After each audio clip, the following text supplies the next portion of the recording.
CBS ends up buying a golf membership for you to play at the course across the street from the lot. How nice was that?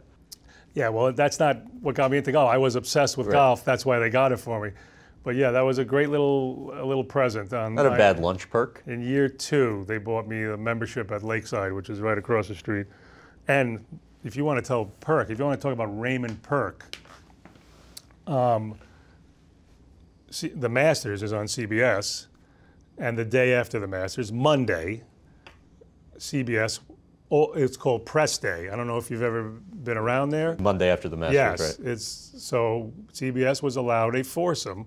Les Moonves, probably I guess year 4, invited me, and I had to tell my wife, now again, we have 4 little kids then, and I'm occupied with the show, and now I got to tell her Les Moonves is taking me on a golf trip, and she knows 0 about any sport, and I have to explain to her what Augusta is like. What analogy can I use? I told her, just imagine if someone invited you to Bon Jovi's house, okay? This is what it's like for me.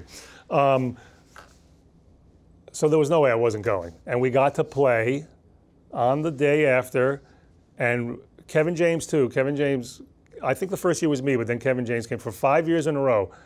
And I played the same tees, the same pins as what they played on Sunday. And my goal was to break 100. Just break 100 on exactly what Ernie Els or Vijay Singh just won the green jacket on. And I never did. I never broke 100. 102 was the closest I came. But that was one of the best perks of being in show business on CBS.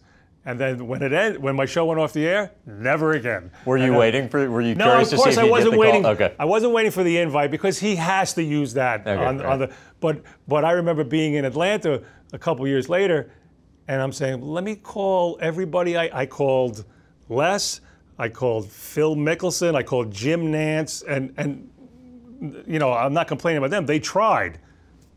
Never played Augusta again. Really? Yeah. And that's the way it should be. How was playing with Tiger? Tiger, I played with my first year doing Pebble. First year ever, invited. And the following week was the Buick Open.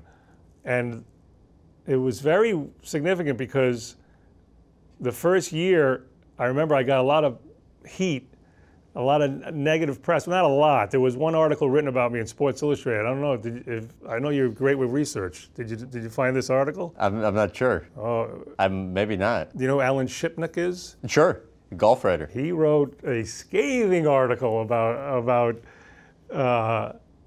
not about me, but I was a lot in it about how this is when Tiger was going for 8 in a row. He was trying to beat Byron Nelson's streak of winning tournaments. And he was saying how the celebrities in front were slowing down Tiger. And I was in front of Tiger that week. And I was not.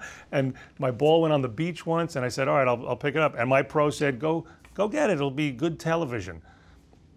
Which is, I think, what they said to the guy, the agony of defeat guy. Because I went down, and the tide came up, and I had to run away, and they all got it on camera. And it was hysterical.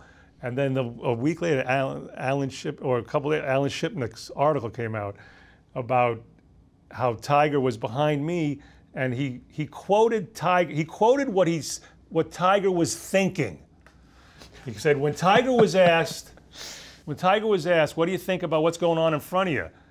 He said something like, well, whatever. I just blah blah blah blah. He goes, what Tiger was thinking was, and he put it in quotes, I'm chasing the ghost of Byron Nelson, and Ray freaking Romano is holding me up on every shot.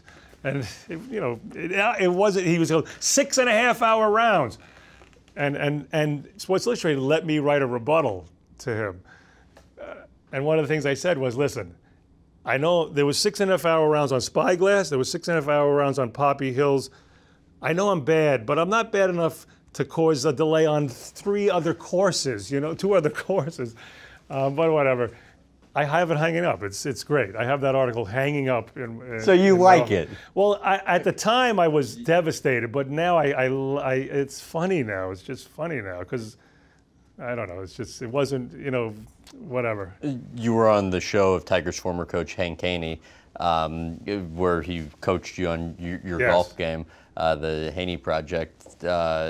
Best lesson you learned from that? From Haney? From Hank Haney?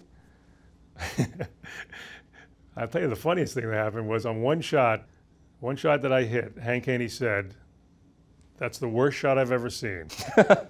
And Hank Haney, of anybody in the world, has seen more shots, horrible shots, because think of all the coaching he's done. And he had Barkley. Exactly. But I love Hank Haney. He was great, and he was like a drill sergeant. But I love him. I mean, I think one of the best things he told me was, don't think about your score, and he uses me in an example. He said when he gives golf speeches, he uses my name as an example when he gives seminars or whatever, because my lifelong goal is to break 80. I've never broken 80. I'm a 14 handicap, and I play by the books. I count every stroke, very anal about everything, and I was in the fairway at Lakeside Golf Course, and if I got on the green, I was about 140 out. If I got on the green and two-putted, I shoot 79. And I texted Hank Haney because I had just, about a year ago, I'd finished with him, and we wanted to break 80. We never got to it. I texted him. I said, if I get on and I two-putt, 79. And then, of course, 10 minutes later, I texted him, took a 7, 82. And he uses that as an example when he gives speeches, motivations of what not to do, what to be in your own head about your score and worried about the number, you know, just worry about performance. For more clips from this interview, visit GrahamBensinger.com.